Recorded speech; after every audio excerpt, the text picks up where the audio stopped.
Baiklah, saya perkenalkan diri saya dahulu. Nama saya Nur Ala Syurana binti Abdul daripada IPG Kampus Kota Baru. Saya Nurul Adila Natasha Sani binti Abdullah, saya daripada IPG Ilmu Khas. Cikgu dah berapa lama dalam bidang hal umum? Dalam bidang saya pun Jamilah binti Budin, PKM SK Clifford. Bermula menjadi guru hal ehwal murid 2018. 2018. Oh, dah lama dah. 6 tahun. Tapi berkhidmat sudah 29 tahun. Lama juga dah. Baiklah, saya akan tanyakan soalan yang pertama. Boleh tak cikgu jelaskan peranan cikgu sebagai cikgu hal ehwal murid dalam menyokong pelaksanaan TS25 di sekolah ni? Okey, sebagai HEM memainkan peranan penting dalam perkembangan murid yang melibatkan sasiah diri, kemenjanjian murid, dan HEM ni banyak sangat fungsi dan peranan dia dalam menjayakan TS25. Okey, soalan seterusnya, apakah inisiatif atau program hal ehwal murid yang telah diselaraskan dengan prinsip dan amalan terbaik TS25? Contohnya program yang dijalankan oleh hal ehwal murid, macam budaya baik yang mendorong ke arah TS25. Contohnya seperti budaya salam. Jadi setiap pagi HEM akan duduk di pintu pagar. Jadi kita nak latih murid bila dia jumpa pentadbir, jumpa orang yang lebih tua, jumpa guru, dia akan beri salam. Dan kita akan didik dia lah. Kalau dia tak beri salam, kita beri salam dia. Ataupun kita ajar dia, jumpa cikgu cakap apa.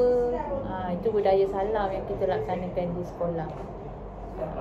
Dan seterusnya lepas tu, contohnya HEM dia akan pastikan sekolah dalam keadaan baik, bersih, kondusif. Jadi selepas murid dah jumpa HEM bagi salam, HEM dia akan ronda. Dia akan ronda sekolah. Kalau dia nampak sampah, kita minta lah murid ambil sampah supaya sekolah dalam keadaan yang kondusif. Okey, seterusnya, apakah pendekatan yang digunakan oleh pihak sekolah dalam menangani isu disiplin murid? Pendekatan tu dengan menasihati lah.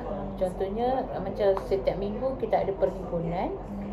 Perhimpunan tu HEM biasa akan selitkan dengan nasihat-nasihat supaya murid kita tadi bertingkah laku yang baik, menjaga kebersihan. Macam lain, kita buat program yang melibatkan, kita buat program dulu untuk macam ketua kelas dan juga macam pengawas-pengawas. Kita buat satu program, jadi mereka ni akan menjadi contoh kepada murid yang lain. Soalan seterusnya, bagaimanakah sistem pengurusan datang murid, contohnya kehadiran, disiplin, kebajikan diuruskan dan dimantapkan? Itu kita mantapkan dengan adanya jawatan kuasa yang kita memang dah lantik daripada awal tahun. Contohnya kehadiran dimantapkan oleh guru kelas. Macam yang lain tu dia ada jawatan kuasa tersendiri, dan jawatan kuasa itu memainkan peranan yang amat baik. Maksudnya jawatan apa tadi lagi? Kehadiran, disiplin, disiplin, kita ada guru disiplin. Guru disiplin tu kalau murid yang bermasalah, terus direct dipanggil. Kita terus pergi counselling kat dia, beri nasihat. Dan kalau yang terus itu, kita akan panggil ibu bapa. Supaya ibu bapa dia tahu sikap anak dia tu yang sebenar. Macam tadi kan cikgu kata ada IDMI kan, boleh tak cikgu terangkan sikit pasal IDMI tu? IDMI tu akan guru kelas, dia ada password dia sendiri, dia je yang boleh key in kehadiran tu. Dan di situ dia ada, kalau murid tu tak datang, dia ada pilihan dia, apa masalah dia. Di situ kita dah boleh tahu dah apa masalah murid ni, dan kekerapan dia tak hadir. Dan kalau tak hadir tu melebihi beberapa hari, dia ada surat amaran. amaran pertama, amaran kedua. Dan sekiranya perkara tu masih berterusan, HEM dan kaunselor akan pergi ke rumah. Kita kan ada PPS, pegawai perhubungan sekolah, kita minta bantuan dia. Dan pernah kita pergi ke rumah. Ramai ke yang tu? Tak. Soalan seterusnya, apakah program yang dilaksanakan untuk memupuk aspek sosial murid dan akademik murid? Kita sebenarnya kita ada apa nama? Duta Sasiah. Duta Sasiah. Duta Sasiah tu dalam setahun tu bulan pertengahan tahun lah biasanya, pertengahan sesi persekolahan tahun tu kita akan lantik Duta Sasiah. Duta Sasiah tu kita akan lantik di perhimpunan dan kita akan beri dia satu macam button tu.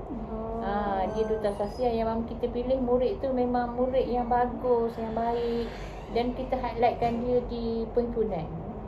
Jadi murid lain pun dengan kita beri sedikit ganjaran kat dia, murid lain pun dia akan rasa dia pun teringin untuk dia beri anugerah yang macam tu juga. Jadi kita highlight kalau dia tu adalah Duta Sasiah untuk tahun ini. Okey, soalan yang terakhir. Macam mana GPKHEM ni memastikan komunikasi yang berkesan antara guru, murid dan ibu bapa? Jadinya kita ada buat beberapa program yang melibatkan semua pihak. Terutama gotong royong. Gotong royong tu melibatkan ibu bapa, guru. Masa gotong royong kita tak libatkan dengan murid sebabnya banyak aspek yang kita nak kena jaga, keselamatan dan sebagainya. Lepas tu kita buat orientasi. Orientasi tu melibatkan murid, ibu bapa dan guru. Sebab biasanya orientasi ni kita gunakan murid macam prasekolah, murid tahun 1 yang baru nak kenal SK Clifford. Dan yang melibatkan semua pihak, tiga-tiga tu masa pada hari konsultasi. Jadi 3 program kita buat, gotong royong, orientasi dan konsultasi. Setakat ni macam ibu bapa bagi kerjasama tak? Setakat ni ibu bapa sini sangat bagus, baik sangat. Sebab kita pun kalau boleh, kalau ada masalah, kalau macam anak dia ada masalah apa, kita panggil sekolah, kita bincang face to face kan. Sebab kita tak nak dengar cerita daripada anak dia mungkin lain. Jadi senang kita bawa bincang sekali. Setakat tu je kita punya kuliah. Terima kasih.